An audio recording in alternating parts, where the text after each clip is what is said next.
Welcome back. My name's Steven Salinger. I'm an officer in the Gunsight Club. I'm Kyle Probst. I'm an officer in training, and today we're going to be going over Atlas and Occiput, misalignment, and palpation. So we'll just go through some basic anatomy right now. So right here, you see we have the occipital bone, and then we have the atlas. That's what we're going to be talking about today. So atlas is the first vertebrae of the cervical spine, and you can see here that it does not have a vertebral body. This allows it to rotate around the dens, or the odontoid process right here of C2, or axis. So with this atlantoaxial joint, that is primarily rotation. And so with the misalignments that can happen with atlas is you can see we're going to reference the anterior tubercle for the misalignments right here. So the first direction of misalignment is either AS, where it rocks up. Sorry, you can kind of see it, or AI, where it rocks down. Next would be the laterality, where it would go, the right would be lateral, the left would be lateral, and then the rotation aspect, which would be P or A. We're just going to go into more of that later. And then with the occiput, you can see here with the anatomy, with the condyles and the joint right here, with the atlanto-occipital joint, that allows for this occiput to rock forward and backward on that joint. You can tell with those grooves that that is the main motion that it's going to be doing, is rocking forward or rocking backward. And so that goes along with the misalignments as well. So the first occiput misalignment is either going to be AS, where it rocks anterior and superior, or PS, where it rocks posterior and superior. And then it could go with the laterality, and the rotation will go more into that as we do the palpation. Yeah, that's good. And a couple quick things to mention. Some of the big differences between these two joints versus the rest of the spine is we're not dealing with an intervertebral disc anymore. We're dealing with a capsular ligament. It's constructed slightly differently. It's still going to swell, but it's the construction of it's going to be a little bit different. And if you couldn't tell, just because of the way the model is set up, the condyles and the lateral masses are set at like this angle. All right, so they're sitting here, and they're not straight on like this or like this. They're more of this curve, this kidney bean shape is kind of what they are. So whenever we talk about how to identify them on an X-ray, it'll make more sense if you understand this in the beginning, for whenever they rotate, why you measure them and one side's bigger than the other. All right. Okay, so now we're going to go on to atlas palpations and corrections. All right, so with atlas palpation, it's one of the most difficult bones to find, in my opinion, because if we have the occiput right here, atlas is right here. Mastoid is typically our landmark to find it, but what's sitting right here is the SCM and a bunch of other muscle and tissue as well. So it's very hard to find that little, it's the size of a pea, little pea-sized bone. That's all we're looking for. So whenever we're palpating, and I'm going to show you on the model and then on Kyle, we're going to take our index finger, find the tip of the mastoid process, and then you're going to slide just about an inch down and slightly anterior, and it's going to bring you right to the general region where that transverse process of the atlas should be. Then you're going to take your middle finger, right below that should be the axis TP. Now what we're feeling for whenever we laterally bend is we're feeling for these to approximate. They should approximate, meaning your fingers should come closer together and almost touch. All right. If it does not approximate whenever you laterally bend on that side, all right, that means there's probably fixation on that. And we're going to use X-ray to confirm that. We're always going to use X-ray to help confirm that listing, but upon palpation, you should feel those type of restrictions. And then I'll show you this while we're talking about it as well. So for rotation, this is how they should rotate. So if you're looking to see if it's fixated anteriorly or posteriorly, after you find which side it's subluxated on, which side that capsular ligament is swollen on, you're going to rotate the head left. And you see how my finger's moving forward? The atlas TP should move forward when I rotate their head to the left. And then the atlas TP should move posteriorly whenever I rotate their head to the right. Okay? So if it does not move in that direction, if I rotate their head to the left and it does not move anterior to the TP of axis, it's fixated posteriorly. Okay? If I rotate their head to the right and it does not move posteriorly to axis, it's fixated anteriorly. Okay? So as Kyle mentioned, we find the AS or AI on x-ray. So if we found an AS, all right, an AS atlas, and it's swollen on the right side here, so now we know we're going to list anteriority or posteriority on this side, because this is the side that the capsular ligament is swollen on, the side that's fixated now. Okay, so that'd be an ASR on the right side. If I rotate their head to the left and it moves fine, there's no problem there. If I rotate their head to the right and it does not move posteriorly to the axis, that is going to be an ASRA. Okay, so let me show you on Kyle now. All right, so mastoid process is right here, moving just about an inch below that. His is right there. Taking my middle finger, putting it on the TP just below it, finding that as well. They're only going to be about that far apart, if any space at all. Okay. All right, so I found both of those now. So I'm only slightly laterally bending. I'm not going to do this motion. This is getting everything down to C7. You can feel T1 move if you're going this far. We're not trying to do that. We're just trying to isolate the atlas and axis. All right, so I've found the atlas, found the axis. Going to slightly laterally bend to feel them approximate. All right. We're moving fine over here. Doing the same thing on this side. You're always going to palpate bilaterally. All right, his are moving good, so we're going to use the right side just for the demonstration today. All right, so assuming they were not approximating here, meaning the fingers are not going to close down, there's going to be that small gap on upon lateral bending to the right here. We would have most likely an AS, because it's much more common than an AI, so we're going to assume an AS for now. An ASR, because it's on the right side. Then going to take his head and just slightly rotate it. Again, we're not doing this motion. You're going to feel T1 move if you're going this far. All right, so we're just moving slightly. It should move posteriorly that way. It should move anteriorly that way. Okay? If I rotate his head to the right and it does not, my index finger on his atlas does not move posterior to my middle finger on his axis, that would be an ASRA. If I rotate his head to the left and the atlas does not move anterior to the axis, that would be an ASRP. That's how you develop an atlas listing. All right, so you have to find an AS or an AI on an x-ray. You can't palpate that, so you need the x-ray for that. AS is much more common. Then to find which side the capsular ligament is swollen on and the rotation, take your index finger, come to the tip of the mastoid, just a finger width down, slightly anterior maybe. You're going to feel a little pea-sized bone beneath the SCM. That's your atlas TP, and then just another finger width below, you're going to be on the axis TP. All right, so to find lateral bending, just slightly laterally bend, feel them approximate or not. And then to find if it's a P or an A, you're going to rotate right and rotate left. Whichever way it doesn't go is the way we're listing. Okay, so now that we've talked about how to find an atlas misalignment, we're going to talk about how to correct it. Before I show you on Kyle, I want to show you some hand positioning so you understand what I'm doing and why. Okay, so just like with any other adjustment, you want all your vectors of the thrust and the stabilization all meeting in the middle over that bone, over the point of adjustment. Okay, so let's talk about how to get that contact first.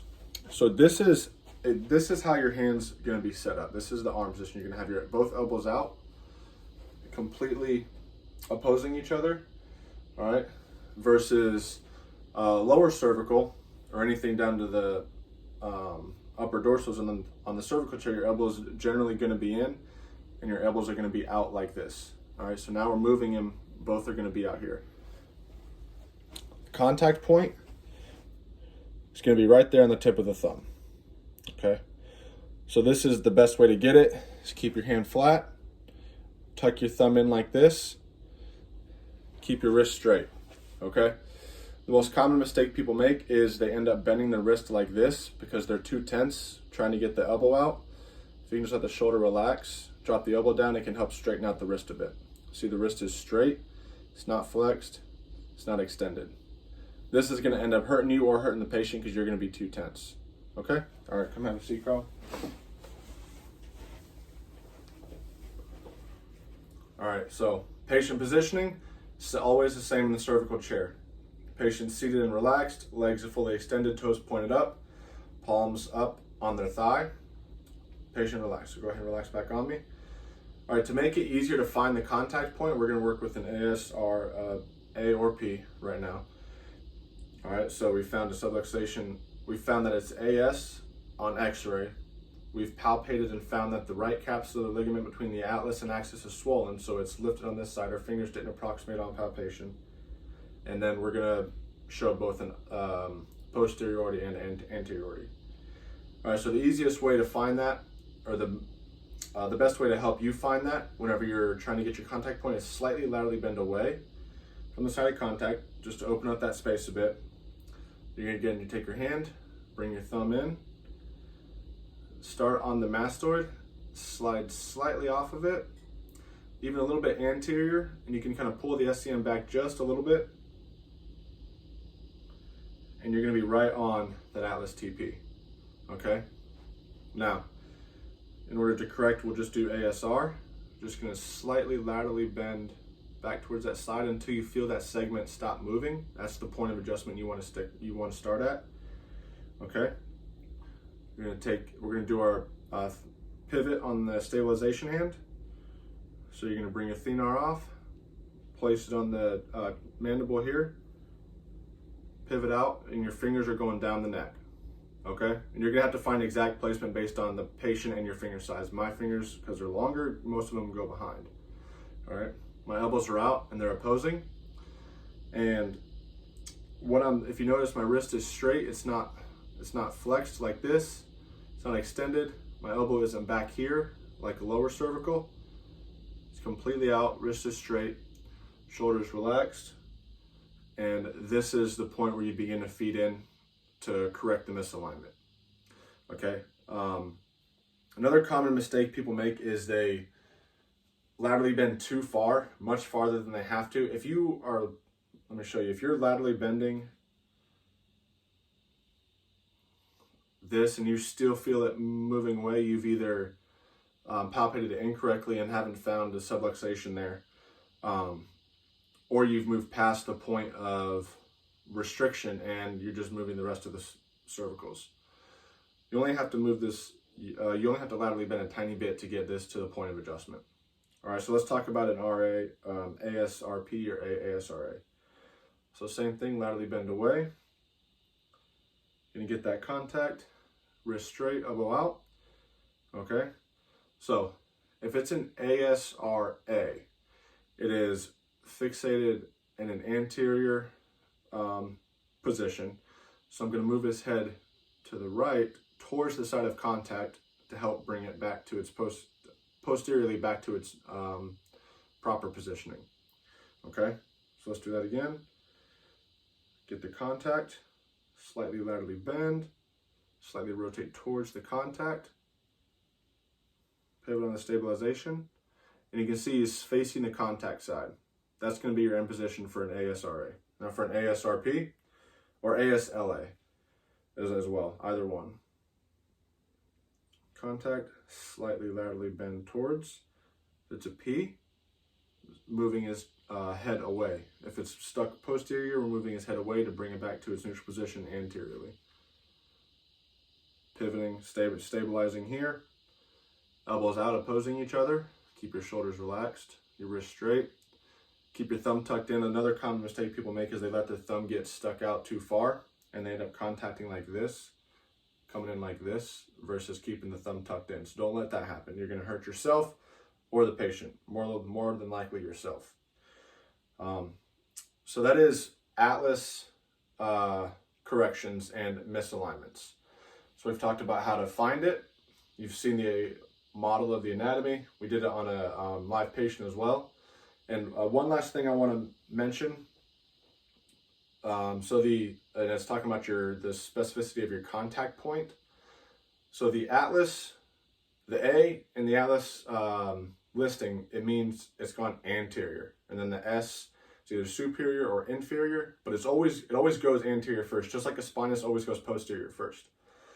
So the most specific you can be with your contact point, come back on me, isn't just on the lateral aspect of the atlas TP, it's on the anterior lateral aspect, okay? Because you always have to correct that anteriority, just like we always have to be on the posterior side of the spinous to help correct that posteriority.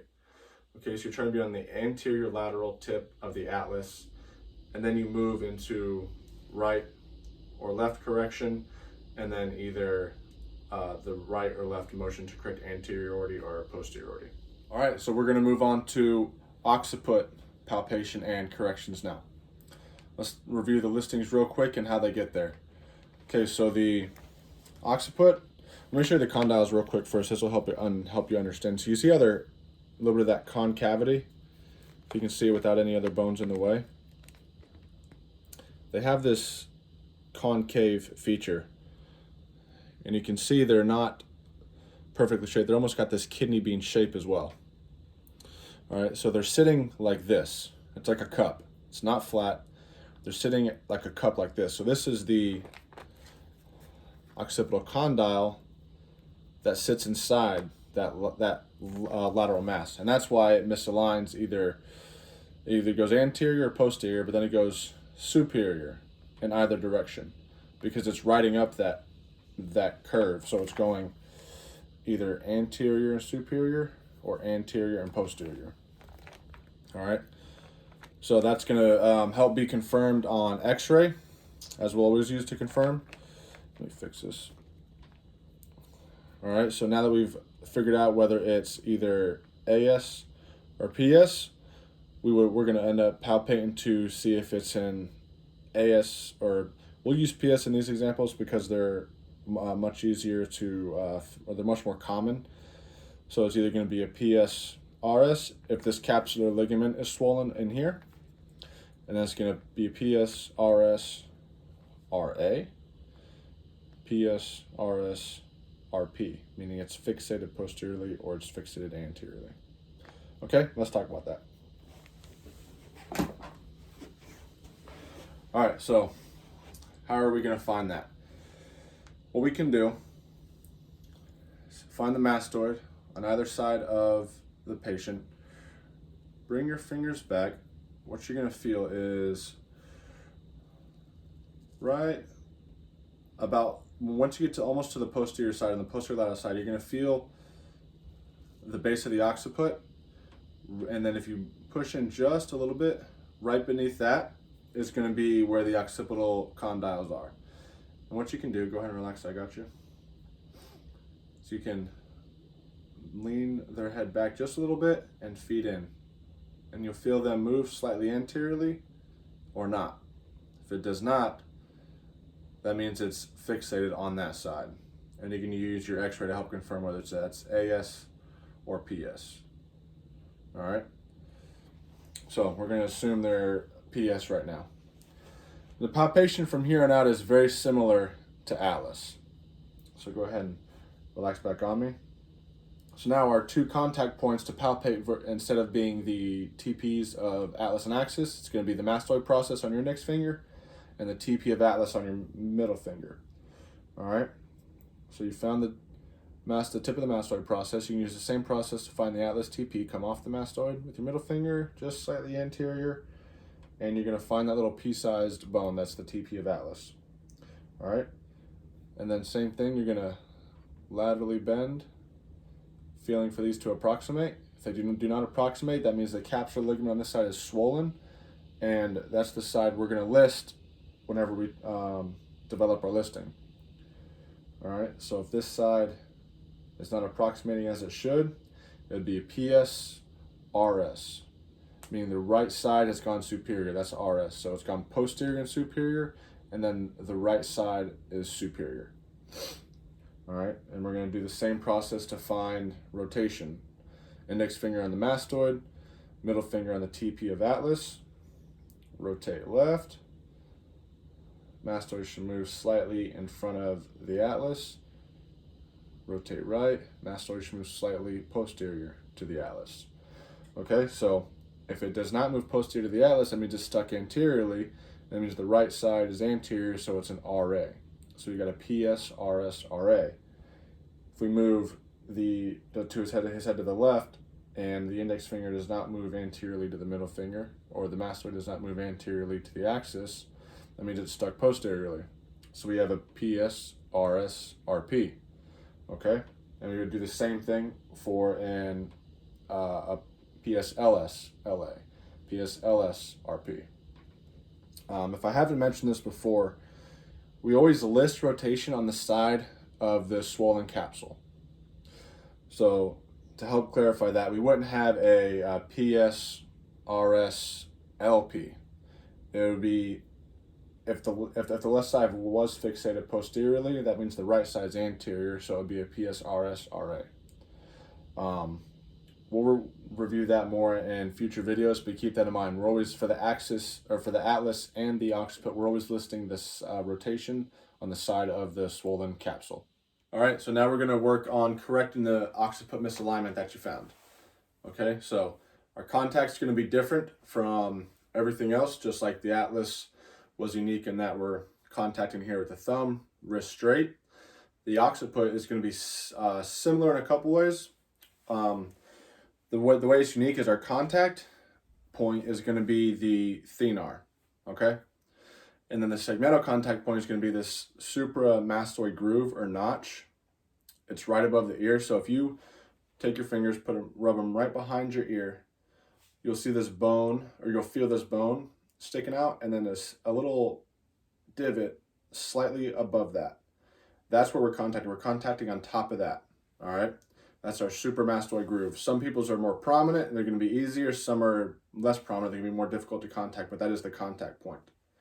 A couple other things that can make that contact difficult to maintain, if people have a lot of hair in the way, and I'll show you how to get that out of the way. And then if they have oils or lotions or something, you can use a tissue to wipe some of that off, off your thenar, so you can kind of get that skin on skin friction to stick.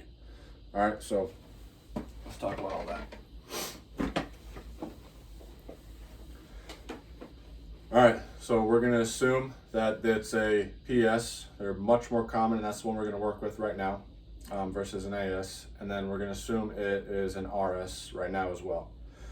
All right, so again, same patient positioning, legs out, toes up, palms up on the thighs, patient sitting back and relaxed. Okay, so you want the patient to relax back on you before you begin. Get your stabilization hand in contact ready. Slightly laterally bend away again. All right, so this is a PS RS. The right side, this capsular ligament between the atlas and occiput is swollen. Let me actually bring the camera over so you can kind of see what I'm trying to contact here. All right, so come back, relax. All right, so I'm contacting right here. This is a supramastoid groove, or supramastoid bone, and the groove is right up here. That's where I'm contacting. So he has nice clean cut around here, so it's not going to be as difficult with the hair. But if somebody had hair, what you can do, take your thenar, get your position, just slide up, maybe even once or twice to get the hair out of the way, and they're going to come down, and the skin-on-skin friction is what's going to help maintain that contact, okay? If you get hair in the way, it's going to slide off. So this is what it's going to look like with hair in the way. If you can use a couple attempts to get, see, this is the skin-on-skin friction. You see his head moving versus the hair, it slides right off. Same thing if they're oily, if they have lotions, or if you got lotion on your hand or any of that. You want to get that off, okay? All right, so laterally bend away for a PSRS. Get your contact here. Come up a little bit till you feel you come off across that groove. Get your contact, okay? And then I'll show you how to correct the rest. All right, relax back on me. Slightly laterally bend away from the contact. Come up.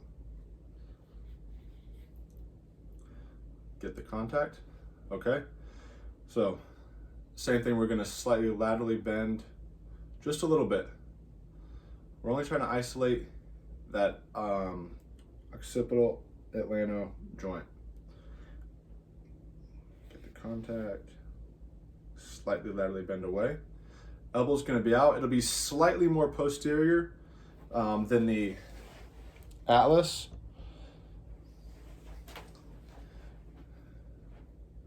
All right.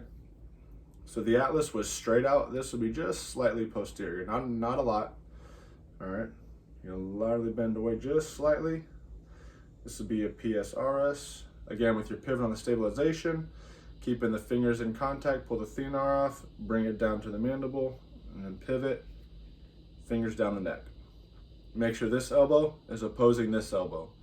They should be directly across from each other. You're trying to put all your points of all your vectors into the same direction. So this is going this way, this is going down in this way. Your chest is stabilizing, there's a strap on them. Everything should be going in the same direction. All right, guys, thanks for watching today. Before we close out, I want to mention one more thing that's going to help you be as specific as possible with your atlas adjustments. Okay, so whenever you're finding and looking on the x-ray and determining which side is anterior or posterior based on the lateral mass measurements, and we'll talk more about that in the future, for every millimeter of rotation on the atlas is equal to about 6 degrees of rotation globally whenever you're talking about up here. So if this is posterior or anterior on the right by 1 millimeter, you're only rotating their head 6 degrees. So think about how small that is. That'll help you kind of determine how much rotation and lateral bending and stuff like that you actually need to put into these setups and these corrections. All right, guys, so thanks for watching. Again, my name is Steven Salinger. I'm Kyle Probst.